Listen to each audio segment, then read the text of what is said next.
جو امریکہ ہے یا چائنا ہے یا رشیا ہے یا جو ریجنل ہمارے ممالک ہیں ان کے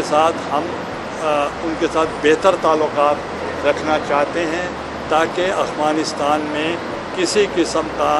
پھر وہ پرانا انداز نہ ہو کہ وہاں پھر خانہ جنگی ہو جائے۔ اس لیے ہم چاہتے ہیں کہ نمائندہ حکومت ہو،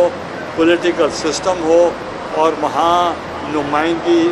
سب کو ملنی چاہیے، اور خصوصاً جو ہمارے انسانی حقوق ہیں اور جو خواتین کے حقوق ہیں، جو اقلیتوں کے حقوق ہیں، وہ ان کو انشور ہونا چاہیے۔ مجھے خوشی ہوئی کہ یوم عاشوراء کے موقع پر انہوں نے طالبان نے اچھا ایک مظاہرہ کیا جس پہ کسی قسم کا بھی کوئی ہنگامہ نہیں دیکھنے میں آیا یوم عاشوراء پہ۔ اسی طریقے سے ہم چاہتے ہیں کہ یہ پرماننٹ سولوشن ہو، ون ٹائم سولوشن ہو۔ وزیر خارجہ صاحب نے کل فرمایا کہ امریکہ نے نہ آتے ہوئے ہم سے پوچھا ہے اور نہ جاتے ہوئے ہمیں پوچھا، تو اس صورتحال میں پاکستان کو کہاں پہ سمجھا جانا چاہیے؟ دیکھیں، میں وزیر خارجہ کا تو کوئی جواب نہیں دینا چاہ رہا، مگر میں یہ پوچھنا چاہ رہا ہوں، میں صرف آپ سے یہ کہنا چاہ رہا ہوں کہ جو اس وقت دنیا کے حالات ہیں، ہمیں بلیم گیم کی بجائے کوئی پازیٹیو سائڈ پہ نکل کر اور ہمیں پرماننٹ سولوشن ڈھونڈنا چاہیے۔ عوامی حلقوں میں یہ قیاس ہونے جا رہی ہے کہ جہاز جو ہے آنے والے دنوں میں اس پارٹی میں شامل ہونے کے آپ سے کون؟ جہاز جہانگیر ترین کے بارے میں دیکھیں، یہ جہانگیر ترین صاحب جو ہیں ان کا اپنا فیصلہ جو بھی ہوگا، ہم کسی کے بارے میں ہم بات نہیں کرنا چاہتے کیونکہ ہمارا ان سے رابطہ نہیں ہے۔ اگر وہ آتے ہیں تو قبول کریں گے آپ؟ دیکھیں، if and when can't make history، وقت جب آئے گا اس وقت پارٹی سوچے گی، پہلے تو یہ دیکھنا ہے کہ وہ آتے بھی ہیں یا نہیں آتے، اور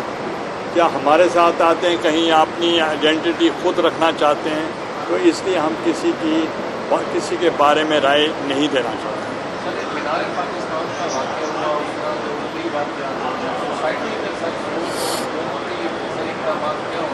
دیکھیں، میں یہ دیکھیں سیکیورٹی میں جو چائنیز کے ساتھ ابھی ہوا اس کو بھی ہم کنڈیم کرتے ہیں، اور جو کل واقعہ پنجکور کا ہوا اس کو بھی ہم مذمت کرتے ہیں۔ اس قسم کے واقعات نہیں ہونے چاہیے، اور جو دہشت گرد ہیں ان کو بھی اس قسم کا یہ نہیں سمجھنا چاہیے کہ ہمارے جو ادارے ہیں وہ کہیں کمزور ہوں، وہ کوئی کمزور نہیں ہے، اور دہشت گردی کا ہم مقابلہ کر سکتے ہیں اور کر رہے ہیں اور کرتے رہیں گے۔ تو انشاءاللہ اس پہ ہمیں کسی قسم کا ہمیں فکر نہیں ہے، we are in safe hands. اور باقی آپ نے کون سا سوال کیا؟ مینار پاکستان کا جو واقعہ تھا اس کو میں نے پہلے بھی کنڈیم کیا ہے،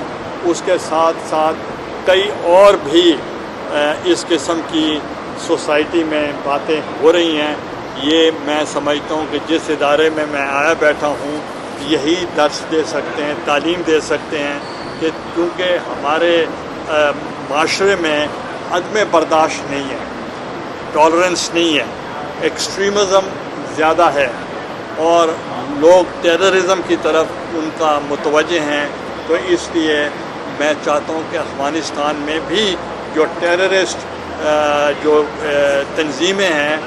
ان کو صرف یہ نہیں کہ ان کو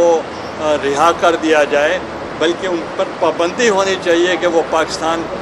کی سوائل استعمال نہ کر سکیں۔ پنجاب میں بھی انہیں کی حکومت ہے، کے پی میں بھی ان کی حکومت ہے، خان صاحب کہتے ہیں، تو کہتے ہیں کہ نیکسٹ جو ہے کراچی میں بھی اب انہیں کی حکومت ہوگی اور اگلا الیکشن بھی نہیں ہوگا، تو اس بارے میں آپ کیا کہتے ہیں؟ مہنگائی کی صورتحال بھی ہے، دیکھیں اس وقت بجٹ جو آیا ہے وہ عوام فرینڈلی نہیں ہے، وہ ایک آپ نہیں کہہ سکتے کہ عوام دوست ہے، بلکہ عوام دشمن بجٹ آیا ہے، اور آئے دن منی بجٹ آ رہے ہیں۔ پیٹرول کی قیمتیں